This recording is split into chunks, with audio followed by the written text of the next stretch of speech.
Es una enorme alegría poder saludarte y darte la bienvenida a este momento de estudio de la palabra de Dios. En este caso, estamos desarrollando el tema sobre el pecado. Vamos a ver el concepto sobre el pecado, basándonos en gran parte en lo que el pastor Morris Benden señala allí en las 95 tesis sobre justificación por la fe.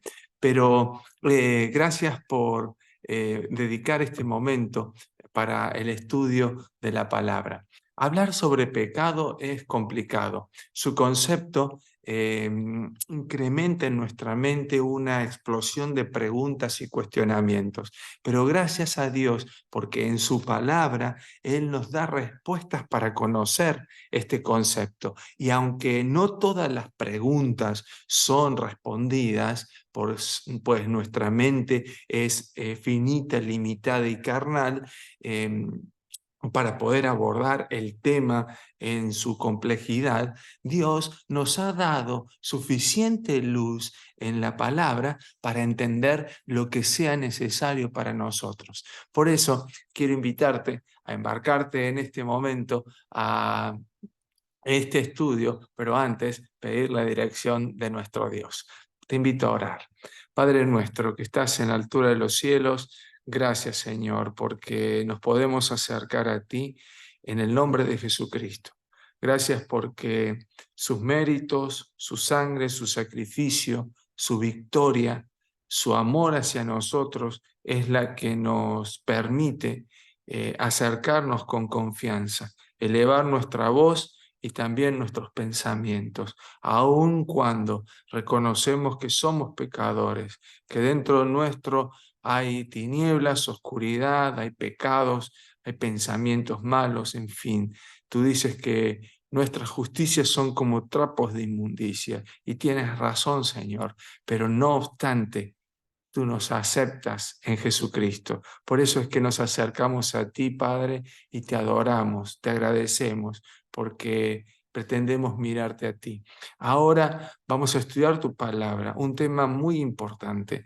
Ayúdanos a comprenderlo, que tu Santo Espíritu pueda dirigirnos en todo momento y pueda darnos la esperanza de saber de que en Cristo todo lo podemos. Gracias, Señor, por respondernos en el nombre de Jesucristo. Amén.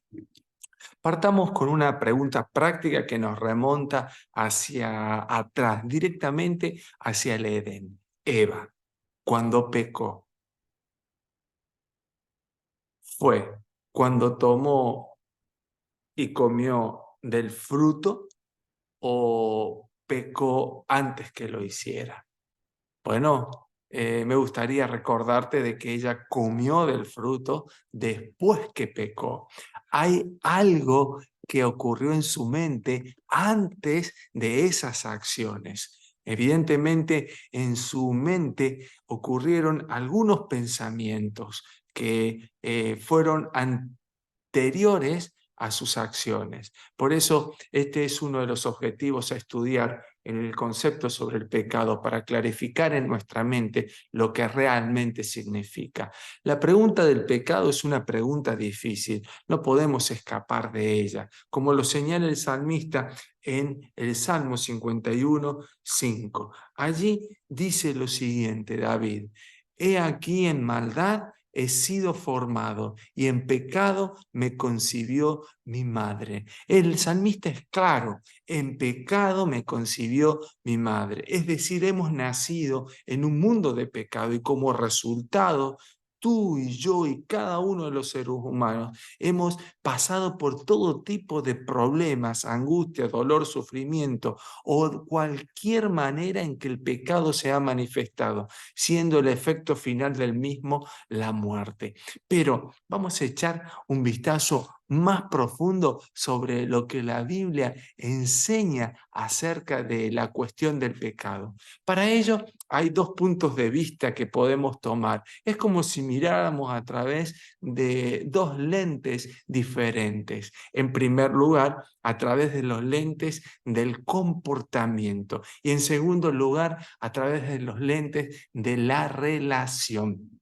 son miradas de pensamientos que podrían parecerse, pero que difieren enormemente, tal como una pequeña grieta que es vista a la distancia, pero cuando uno se acerca, ¿no es cierto?, al estar cercana a ella, ve de que es una enorme zanja. Así, de la manera en que tú encaras este concepto, que es extremadamente crucial, ya que ocupa un eslabón muy importante en la justificación en la fe, resulta trascendente, importante, muy relevante de que tú comprendas el concepto correcto que la Biblia presenta sobre el pecado. Pero veamos la mirada a través de los lentes del comportamiento. Para ello, vamos a ir a lo siguiente.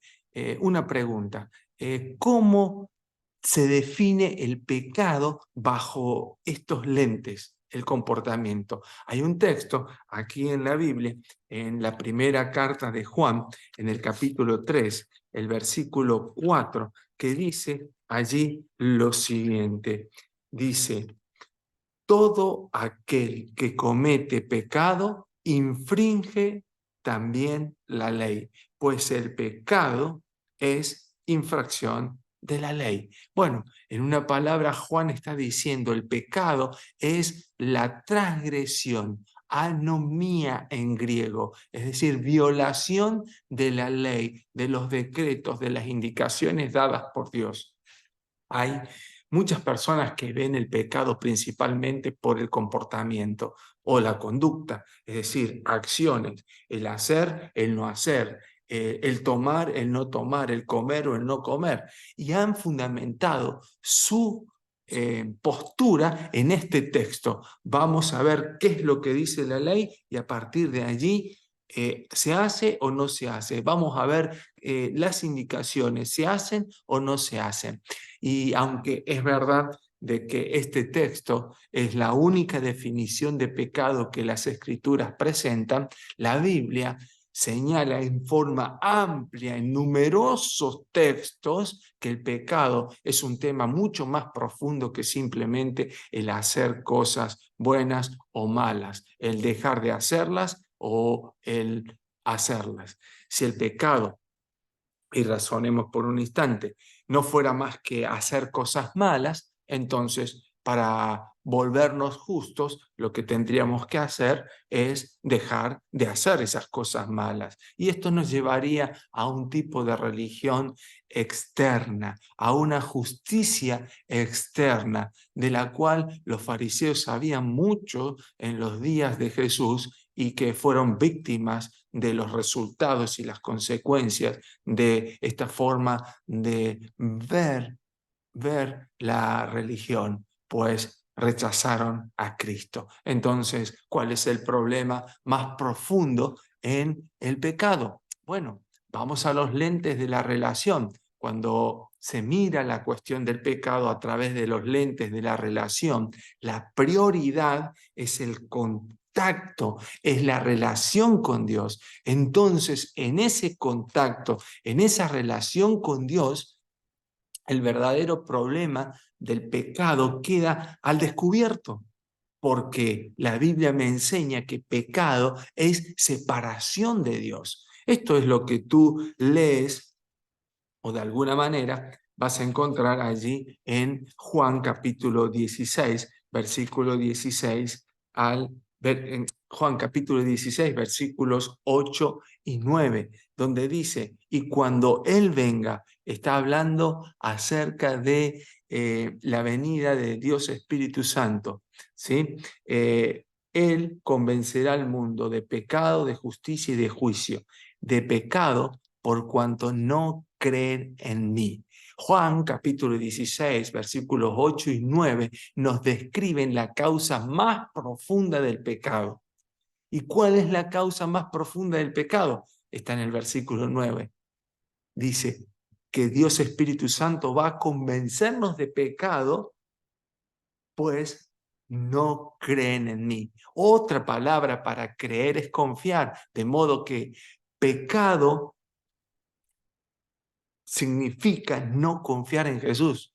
Y ahí está el verdadero problema, ¿no? Si estamos confiando en Jesús para enfrentar las demandas del pecado o no lo estamos haciendo. Pero vamos al principio, hasta donde se nos ha revelado en la palabra, al cielo, donde empezó el pecado. Es importante señalar que Lucifer no se convirtió en un pecador por robar las frutas del árbol de la vida. Ezequiel capítulo 28, en el versículo, de los versículos número 12 al 19, allí se nos puntualiza ciertas características, ciertas situaciones, ciertas acciones que ocurrieron, ¿no es cierto?, o pasaron por la mente de Lucifer tiempo antes de que él se rebelara o manifestara su rebelión.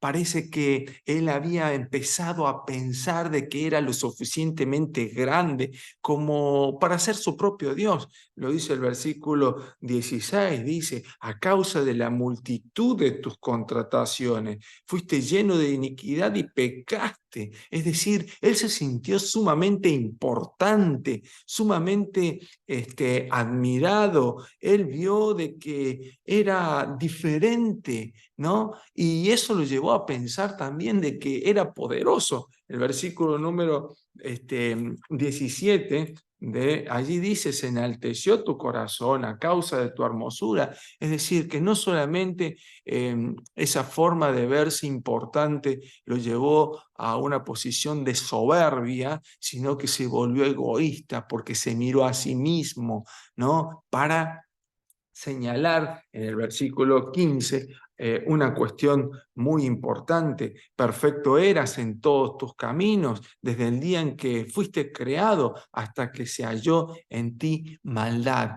Lucifer concentró su atención en sí mismo, aunque hago un paréntesis, en este texto se señala claramente que cuando él fue creado, Dios creó a un ángel libre, ¿sí? Perfecto, con todas las cuestiones allí necesarias para que pueda llegar a la felicidad plena, pero él dejó su confianza en Dios, dejó su dependencia de Dios para continuar solo, y allí el egoísmo, el orgullo, la soberbia se desarrollaron y se desató la maldad. En otras palabras, Lucifer fue víctima de la cuestión más profunda del pecado, que es la separación de Dios.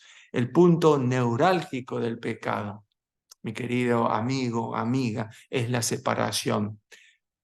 Los pecados o las acciones que siguen son simplemente el resultado automático de la persona que vive separada de Dios. Cualquier persona que vive separada, apartada de Dios, es una víctima del pecado, sin importar sus acciones. Así que cuando Eva pecó, ¿no es cierto? Ella pecó porque desconfió de la palabra de Dios, desconfió de las advertencias que tan tiernamente tanto Dios, los ángeles le habían dado. Ella decidió que era lo suficientemente inteligente y astuta, aunque sabía que estaba cerca del árbol prohibido, para defenderse por sí misma de las preguntas o de los planteos que la serpiente le hacía. Y eso le llevó a confiar en sí misma para dejar de lado las indicaciones dadas por Dios y alejarse de esa manera de la obediencia. Las acciones de extender su brazo, tomar el fruto, comer del fruto, simplemente fueron el resultado de su pecado. Ya Eva se había separado de Dios en su mente, por lo tanto, los resultados fueron las acciones que llevó adelante. Podríamos entonces llamar que el problema más profundo del pecado en singular es separarse de Dios, ser independiente de Él. y lo que resulta de estar viviendo una vida independiente de Él, o las consecuencias, surgen por estar separado de Él, como acciones, actos, hechos, buenos o malos. Para entender mejor esto, vamos a considerar lo que dice Romanos capítulo 14 en el versículo número 23. Allí el apóstol Pablo, en la carta a los romanos, hace una exposición teológica muy profunda acerca de términos que nosotros vamos a analizar.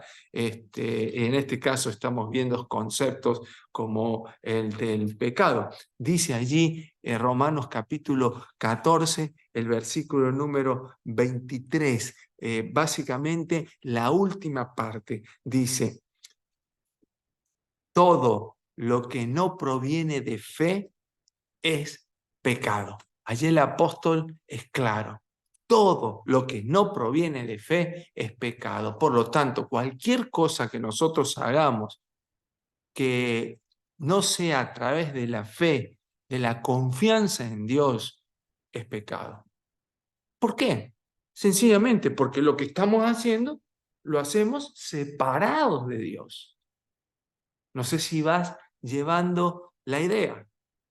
¿Sí? Pablo dice, mira, tú vive una vida tan consagrada a Dios, vive una vida normal juntamente con Dios, camina con Dios, que tus acciones sean el resultado de esa comunión, de esa relación que tenés con Él. Porque si vos haces algo separado de Él, es pecado. Pero, ¿por qué es pecado?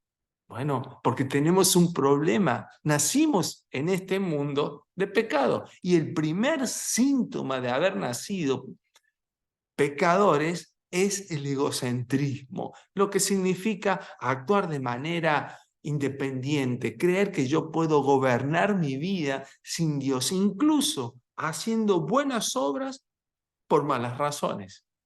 ¿Cómo es esto, pastor? Hacer buenas acciones por malas razones. O dicho de otra manera, hacer buenas cosas por razones malas. Bueno, el pastor Morris Bender ejemplifica esto con una ilustración.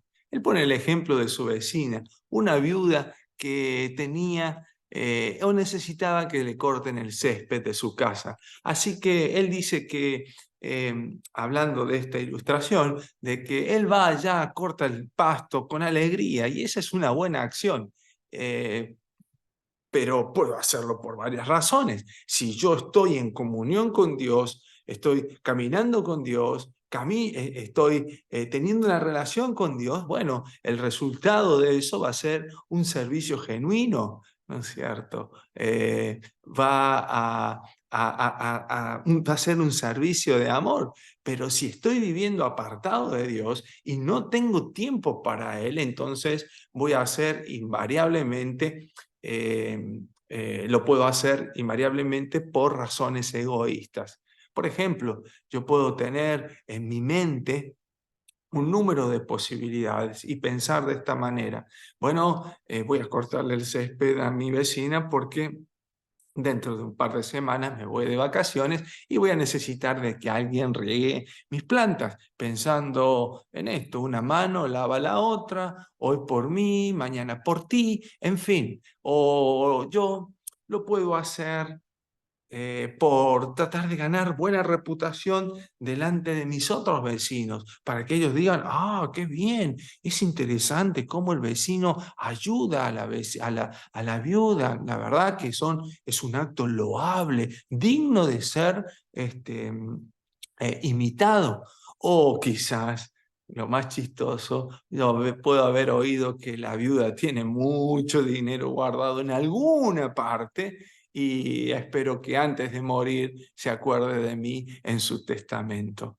Bueno, hay todo tipo de razones malas para hacer cosas buenas. Así que cualquier cosa que se haga independientemente de Dios, que no se haga a través de la fe, es pecado. Por eso también considero de que va a ser muy necesario de que nosotros podamos analizar el concepto de la fe para poder entender con más profundidad lo que venimos diciendo. Pero vamos a avanzar en esta dirección, a entender de que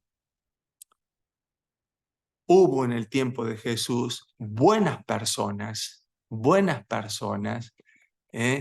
gente que le quitó la vida. ¿Cómo es esto, pastor? Sí, hubo personas que se consideraban buenas, pero que tomaron una conducta que los llevó a tomar decisiones malas. ¿Por qué? Debido a que ellos estaban seguros y pretendían ser buenos, y ellos fueron víctimas de la peor clase de maldad. ¿Y cuál es la peor clase de maldad? Es justamente estar separados de Dios. Estaban muy ocupados dependiendo de sí mismos, de su propia trayectoria, de sus buenas obras, de la moralidad externa, que nunca tuvieron tiempo para reconocer a Jesús como el Salvador mientras Él estuvo aquí. Pero ¿cómo entró el pecado en este mundo? Bueno, sabemos cómo comenzó en el cielo, pero cómo se introdujo en este mundo. Romanos capítulo 5, versículos 12 y 19. Allí el apóstol Pablo nos va a dar claridad. Dice el versículo número 12: por tanto, como el pecado entró en el mundo por un hombre y por el pecado la muerte, así la muerte pasó a todos los hombres por cuanto todos pecaron. Romanos 5:12 dice que por el pecado de un hombre, los muchos otros fueron constituidos pecadores. ¿Cuántos? La Biblia aquí menciona todos. Por el pecado de un hombre, todos fueron constituidos pecadores. Y esa es una historia muy triste. Para algunas personas, algo no aceptable. No entienden cómo un ser permite de que millones de personas mueran, sufran por causa del pecado de un hombre. Pero hay algo también en el texto que presenta Pablo en el versículo 19 que equilibra la balanza. Y dice allí lo siguiente: porque así como por la desobediencia de un hombre los muchos fueron constituidos pecadores, así también por la obediencia de uno los muchos serán constituidos justos. Es interesante. ¿Cuántos pueden ser constituidos justos por causa de la obediencia de un hombre? Muchos. Y aquí hay algo muy importante, porque Romanos capítulo 5 destaca de que cualquier persona puede recibir y aceptar la salvación si ella elige a Jesús como su Salvador. Aun cuando es muy claro lo que dice Romanos 5, nuestra herencia, la de nuestros antepasados, todos nacemos pecadores. Y eso significa que nacemos separados de Dios, pero podemos encontrar en Cristo su justicia, ser constituidos justos. La Biblia habla de que aún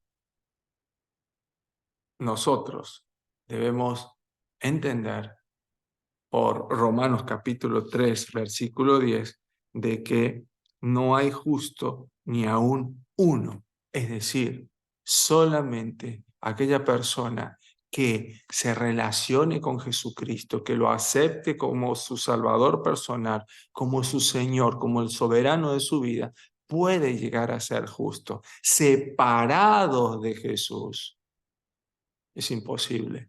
¿Por qué? Porque Salmo 58, versículo 3, es también claro y de alguna manera grafica lo que hemos leído en el Salmo 51, el versículo 5. Salmo 58, 3 dice: se apartaron los impíos desde la matriz, se descarriaron hablando mentiras desde que nacieron. Es decir, nuestro gran problema es nuestro nacimiento. Nacimos siendo pecadores.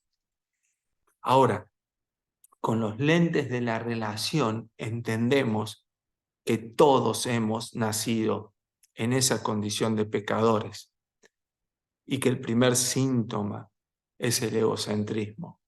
Por lo tanto, todo lo que necesitas para ser un pecador es haber nacido. Y eso es algo que hemos tenido éxito. Ahora, miremos este mismo punto de vista con los lentes del comportamiento. Hay algunos que consideran que la única manera de convertirnos en pecadores es hacer algo pecaminoso, que tú tienes que hacer algo para convertirte en un pecador. Y se basan en una lógica que es algo como esto. A ver, para ser un nadador tienes que hacer algo de natación. No se puede ser un nadador leyendo o ser un nadador por tener un traje de baño. Ellos dicen, usted tiene que nadar un poco para ser nadador. Por lo tanto, sus conclusiones son, para ser un pecador, tú tienes que hacer algún pecado. Y suena lógico, pero queda una pequeña parte importantísima afuera dentro de esta lógica. Y es que la Biblia deja en claro que somos pecadores por herencia. Y el pastor Morris Benden lo señala, lo grafica de esta manera. Sucede que él dice que si soy noruego, no tuve que hacer ninguna cosa o cumplir alguna costumbre noruega con el fin de ser noruego. Todo lo que necesitaba hacer era tener padres noruegos. Y yo, al nacer en Noruega, paso a ser noruego. No tengo que hacer alguna cosa antes. No, la cuestión tiene que ver con mi nacimiento. Y ese es el área que estamos hablando, cuando hablamos de la herencia del pecado. Hay una larga lista de textos que nos señala que nosotros somos por naturaleza pecadores y que hay un problema grave con nuestro primer nacimiento. ¿Por qué? Porque hemos nacido apartados o separados de Dios. Y por eso Jesús, cuando habló con Nicodemo en Juan capítulo 3, versículo 3, él le dijo lo siguiente: Nicodemo, tienes que entender esto. El que no nace de nuevo no puede ver el reino de Dios. Es decir, si tú no naces de nuevo, si tú no entiendes esto de que los seres humanos, la humanidad nace separada de Dios y necesita la intervención de Dios para poder ver el reino de Dios, tú no vas a ver. Y más abajo en el versículo 5 dice, si tú no naces del agua y del Espíritu, no vas a entrar en el reino de los cielos. Así que la cuestión es que nacemos apartados y separados de Dios y hubiéramos permanecido así para siempre, de no haber sido por los amigables brazos de Jesucristo cuando fueron colgados en esa cruz. Brazos abiertos que invitan a cada ser humano a acercarse a Él, porque Él, y ya me voy adelantando, es el único remedio para el pecado.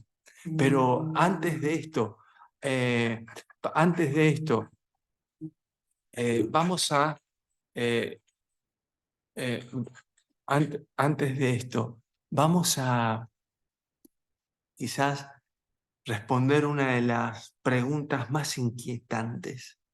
¿Dios nos hace responsable por haber nacido pecadores?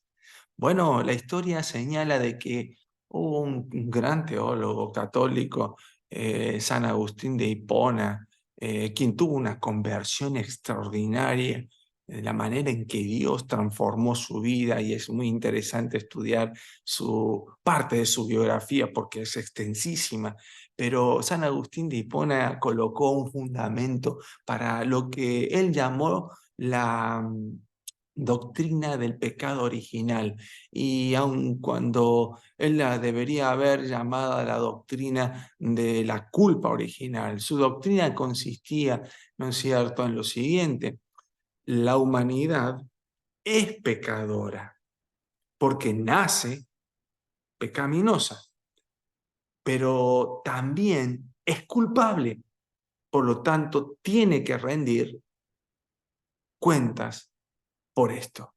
Bueno, a causa de su enseñanza, muchas personas, y buscando la salvación de las mismas, han seguido el ejemplo de enseñanzas que no son bíblicas, como por ejemplo el bautismo de los niños, de los bebés, ¿no es cierto?, para quitarles ese pecado original.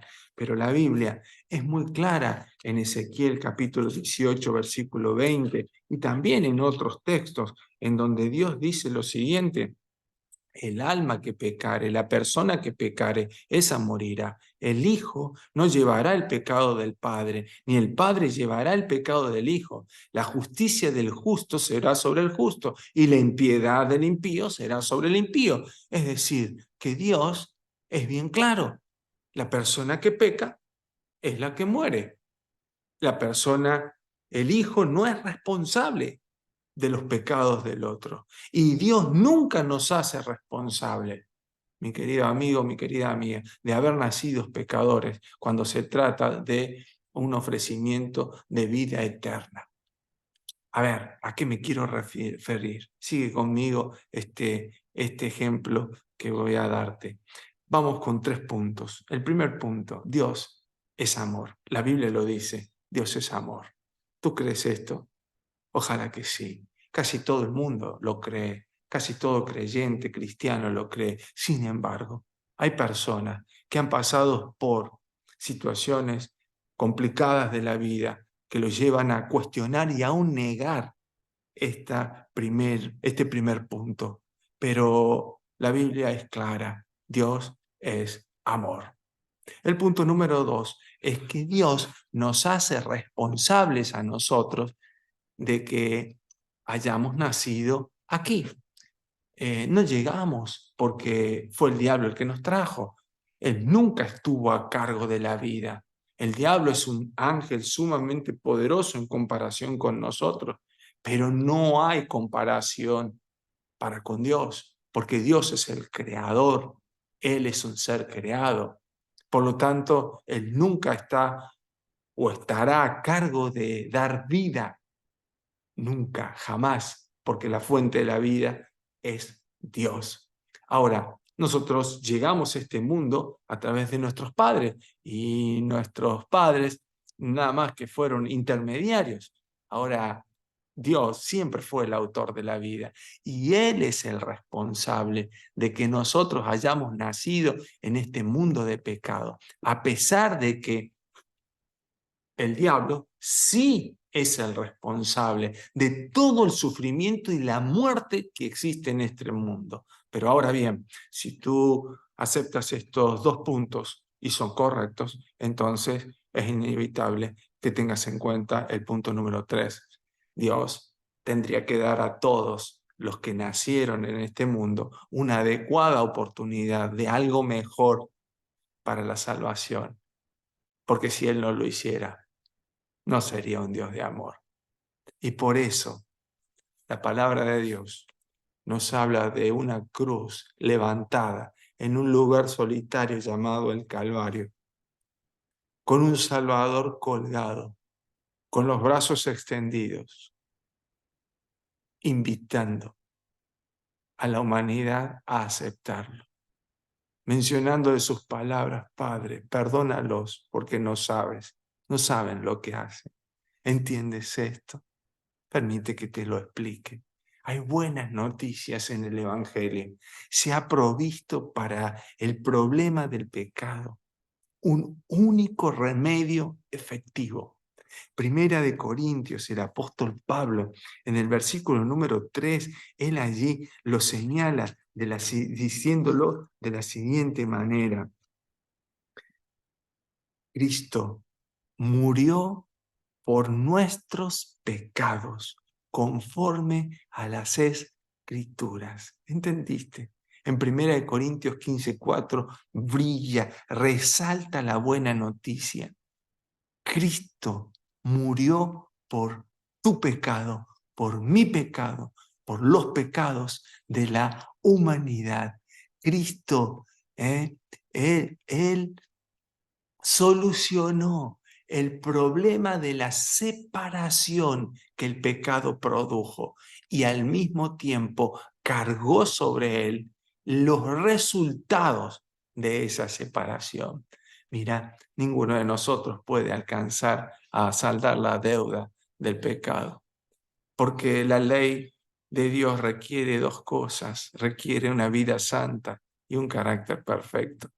Y debido a nuestra condición todos pecamos y estamos destituidos de la gloria de Dios. Pero, aun cuando haya personas que sean fuertes en su voluntad, haya personas que sean autodisciplinadas, haya personas aunque que se destaquen más, haya personas que se consideren, ¿no es cierto?, de comportamientos mejores, todos tenemos que recordar de que nadie puede alcanzar la vara porque estamos destituidos de su gloria. Solo en Jesús hay oportunidad. Él conoce nuestra condición y Él vino desde el cielo, tomó las marcas de la cruz y se acerca a nosotros para decirnos: yo tomo tu lugar, voy a morir por ti para darte poder y de esa manera que te conviertas en un hijo de Dios